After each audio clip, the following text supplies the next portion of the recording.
Avec les métropoles du Grand Paris, on a signé pendant le confinement une convention de partenariat pour accompagner la métropole dans l'élaboration du schéma directeur d'énergie métropolitain.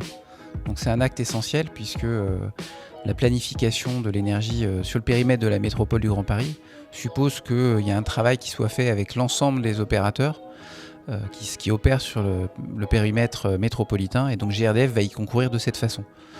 Puis le troisième sujet qu'on regarde, mais même s'il est plus complexe compte tenu de la densité, c'est d'accompagner des projets de méthanisation en petite couronne à horizon 2024-2025 et qui donc concourront directement à alimenter en gaz vert les communes de la métropole du Grand Paris.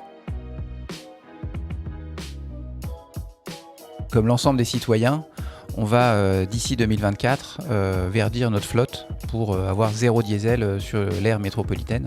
Donc ça, c'est un premier acte d'entreprise.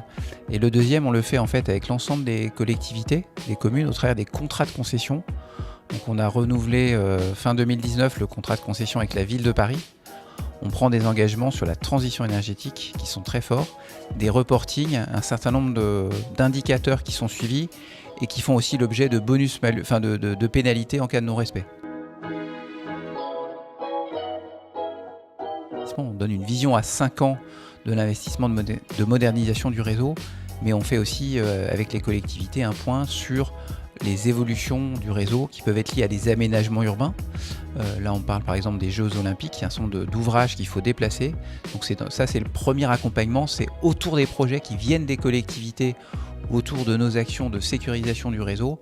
On va regarder avec les collectivités quelles solutions peuvent être adressées en mobilité propre et où est-ce que la collectivité peut mettre au mieux l'accès à une station de service au gaz, puisque c'est une des solutions de référence pour toutes les bennes à ordures ménagères, pour tous les bus ou pour le transport. Donc ça, on a beaucoup de dialogue avec les collectivités.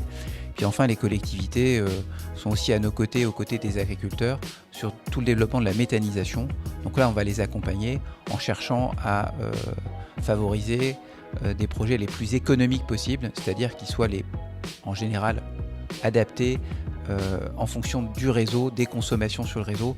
Donc ça, c'est un dialogue qu'on fait avec les collectivités et avec les porteurs de projets pour que les projets se fassent le moins cher possible et le plus rapidement possible.